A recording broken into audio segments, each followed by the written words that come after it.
करते हैं। बिहार में एक बार फिर से बदमाश बेखौफ नजर आ रहे हैं और इस बार बदमाशों ने पूर्व केंद्रीय मंत्री आरसीपी सिंह के पोते पर अटैक किया।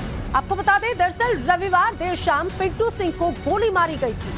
गोली मारकर ये बदमाश फरार हो गए थे।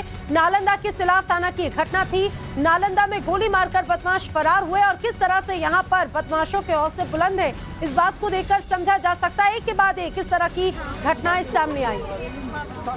ये बड़ी खबर इस वक्त की आपको बता रहे हैं। पूर्व केंद्रीय मंत्री आरसीपी सिंह के पोते पर अटैक किया गया। रविवार देर शाम पिंटू सिंह को गोली मारी गई और गोली मारकर बदमाश फरार हो गए।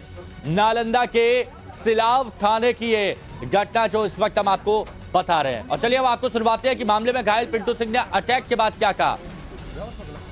बोला कि बहुत दिन से तो रस मिले चाह रही हो, ये तो फेरा में देना तो आरसीपी सिंह का प्रोग्राम लेनी है ना, तो घर वाला दिल को जो तो बाबा लगा हो, तो परिवार लगा हो, जो बड़ी दिन से तो फेरा में लियो जे तो बाबा लगा हो तो जाए ले छोड़ मी कि नहीं, जो हम बड़ी दिन सोच रहे कि अब सुधर में, अब सुधर में, फिर वही निकल के तू आज हो ना कि नहीं आरसीपी सिंह पर अपन नजर बड़ी दिन से हमरा कल की तू सुधार जो हम कहते कि हमारा अपन परिवार है कि परिवार को अपना आना जाना होगा कल की पूरा तो बर्बाद करवे करो एक दिन, तू सुधार इतना बोल के पीछे पलटा तो कुछ के चले जाए लगा था हम जाए तो कल करे सुन कल की तरह मार दो एक निकाला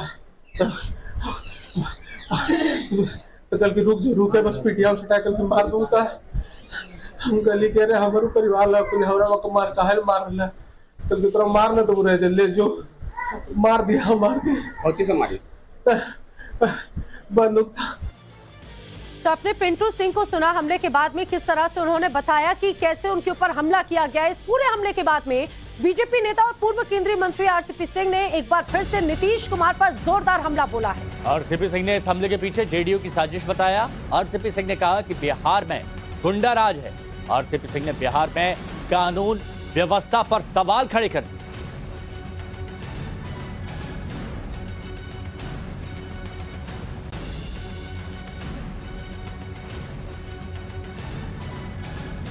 वो मेरा करीबी रिश्तेदार है, मेरा ननिहाल धरारा है और रिश्ते में मेरा वो पोता लगेगा और हमेशा आता जाता रहता है।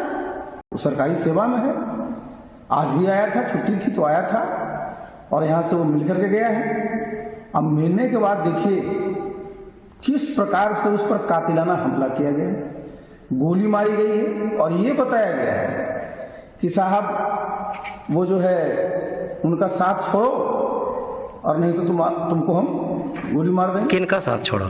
हमारा। तो हमारा रिश्ता है, कैसे हमारा साथ छोड़ेगा? और जिसका नाम वो लड़का ले रहा है आप लोग पता कर लीजिएगा वो किस पार्टी में है, वो जेडीयू में है। तो देखिए नीतीश बाबू के पास अब क्या बच गया जी। देखिए इधर मेरा रोज कार्यक्रम चला, आप देख रहे हैं पूरे विधानसभा, 7 विधानसभा का कार्यक्रम हुआ, आज अंतिम स्थामा का था। अब ये लोग इतने जो हैं बौखला चुके हैं कि राजनीतिक रूप से तो लड़ने की नीतीश कुमार की हिम्मत रही नहीं। अब क्या है, मेरे रिश्तेदारों को गोली मार रहे हैं, रिश्तेदारों को कह रहे हैं कि भाई अब आरसीपी सिंह को बर्बाद करेंगे। अरे मुझे क्या बर्बाद करना। लेकिन जिस प्रकार आप बिहार में बिल्कुल गुंडा राज कर दिए हैं, बताइए साहब, कोई अगर हमारा रिश्तेदार है मेरे पास आता है जेडीयू को लोग उसको गोली मार दे, इस क्या चाहते हैं नीतीश बाबू? क्या तो आपने आरसीपी सिंह को सुना किस तरह से उन्होंने निशाना साधा है। साकेत इस समय मेरे साथी जुड़ रहे हैं ज्यादा जानकारी के साथ में। साकेत, पिछले कुछ दिनों में बिहार में इस तरह की तमाम घटनाएं सामने आ रही हैं और अब पूर्व मंत्री के अगर पोते पर इस तरह से हमला होता है, सवाल खड़े होते हैं। क्या अभी तक कोई एक्शन लिया गया है? आरोपियों के बारे में कुछ पता चल पाया है? देखिए बिल्कुल है ना, एक के बाद एक इस तरह की घटनाएं बिहार में हो रही है और आप समझिए कि पूर्व केंद्रीय मंत्री रहे हैं, जेडीयू जो अभी सत्ता में है उनके पूर्व राष्ट्रीय अध्यक्ष हैं, काफी कद्दावर नेता हैं और जिस तरह से उनके संबंधियों के ऊपर जिस तरह से गोलीबारी की गई है, जिस तरह से उन्हें गोली मारी गई है, ये बहुत बड़ा सवाल सरकार पर उठ रहा है, सिस्टम पर उठ रहा है। अभी तक गिरफ्तारी के नाम पर कुछ भी नहीं हुआ है। जो जिला प्रशासन है, पुलिस के लोग हैं, वो लोग कह रहे हैं कि जल्द से जल्द कार्रवाई की जाएगी, पुलिस इस काम में जुटी हुई है। लेकिन सवाल ये उठता है कि अगर खुलेआम इस तरह से गोली मारकर घर के बाहर और घर में घुसकर कई जगहों पर इस तरह की तस्वीरें दिखी है कि अपराधी खुलेआम लोगों के घर में जाकर लोग उन्हें गोली मार रहे हैं, तो ये सवाल सिस्टम पर उठेगा और जब तक इस पर कार्रवाई नहीं होगी तब तक सवाल तो उठना लाजमी भी है। और इसे लेकर अब सियासत भी तेज है। बीजेपी गंभीर आरोप लगा रही है क्योंकि आरसीपी सिंह बीजेपी के साथ हैं, अब जेडीयू के पूर्व राष्ट्रीय अध्यक्ष थे। तो ऐसे में उस कद्दावर नेता के घर पे अगर इस तरह से गोलीबारी कर दी जाती है, उनके सगे संबंधियों को टारगेट किया जा रहा है, तो सवाल तो बीजेपी पूछेगी। सवाल उठना बिल्कुल लाजमी। आप हमारे साथ बने रहिए, हम दोबारा आपसे जुड़ेंगे, बात करेंगे। लेकिन इस दौरान एक और बड़ी खबर आ रही है। वो बड़ी खबर आपको बता दें, बिहार से यह बड़ी खबर। बिहार के रोहतास में आरजेडी के नेता आशुतोष सिंह के घर पर फायरिंग हुई। रोहतास के नोखा में आशुतोष का घर हथनी गांव में है और यहीं पर फायरिंग हुई। जानकारी के अनुसार मोटरसाइकिल पर 3 हमलावर आते हैं, आशुतोष सिंह के घर पर ताबड़तोड़ फायरिंग शुरू कर देते हैं। फायरिंग की जैसी आवाज आरजेडी नेता आशुतोष सिंह ने सुनी, अपने परिवार के साथ वो घर में छुप गए। इसके अलावा पूरे गांव में भी दहशत का माहौल नजर आता है। देखिए, आरजेडी के नेता भी यहां पर नहीं बचे, जो सत्ता में हैं उनके घर पर भी फायरिंग हो रही है। मौके से पुलिस को कारतूस के खाली खोखे मिले हैं।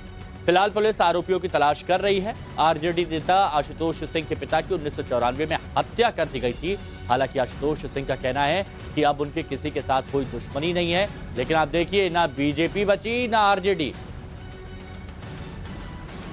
अपना शिक्षक नियोजन समिति के बैठक फांसी में से निकल रहे थे।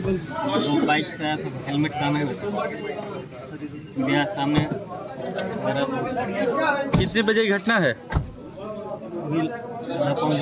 आधा घंटा। गोली कहाँ आपको लगी है? कितने गोली चला है आप पर? कहाँ गोली लगी है आपको? साकेत हमारे सहयोगी हमारे साथ में बने हुए। साकेत, हर जगह गोलीबारी हो रही है, खुलेआम फायरिंग यहां पर कर दी जाती है। ना बीजेपी के नेता बचे ना सत्ता पक्ष के नेता बचे। देखिए, बिल्कुल आरजेडी के नेता आशुतोष सिंह और उनको रोहतास में किस तरह से निशाना बनाया गया, उनके घर पर आकर गोलीबारी की गई और जो खोखे हैं वो देखिए आप किस तरह से वहां बरामद हुए हैं, उसकी तस्वीर भी सामने आई है। तो ऐसे में अब सवाल उठ रहा है कि किसी भी पार्टी के लोग हो, अपराधी का मनोबल इस कदर बढ़ा हुआ है क्योंकि कार्रवाई उस हिसाब से नहीं हो पा रही है। जिस तरह से आपराधी घटनाएं बिहार में हो रही है, उस हिसाब से जो पुलिस का रिएक्शन है वो नहीं दिख रहा है, लोगों को गिरफ्तार नहीं किया जा रहा है। मजबूरी क्या है सरकार की? साकेत, क्या लगता है आपको, क्यों नहीं एक्शन ले पा रही है?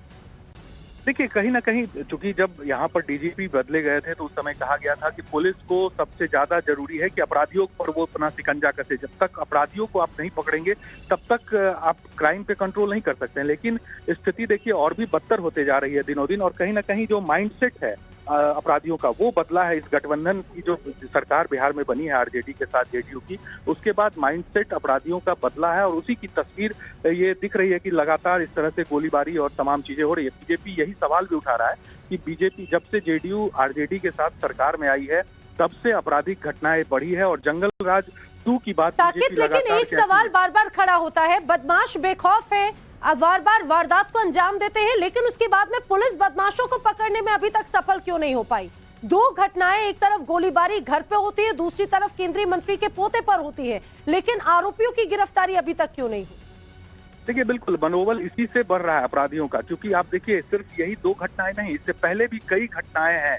खुद जो पुलिस मुख्यालय के जो अधिकारी हैं वो कहते हैं कि हर दिन बिहार में एक हत्याएं और इस तरह की घटनाएं घट रही है और ऐसे में अगर आप उन लोगों को गिरफ्तार नहीं करेंगे, उन लोगों को पकड़ेंगे नहीं तो इस तरह की घटनाएं रुकेंगी नहीं, क्योंकि एक्शन बहुत जरूरी है। आप बगल के राज्य उत्तर प्रदेश में देखिए जिस तरह से एक्शन होता है, मनोबल तोड़ा जाता है अपराधियों का, उसके बाद अपराध करने से पहले अपराधी। और यहाँ पर सरकार को सबक लेना चाहिए और सीखना चाहिए कि कैसे इन गुंडों से निपटना है, सख्ती के साथ या फिर जो अभी चला आ रहा है वैसे ही आपको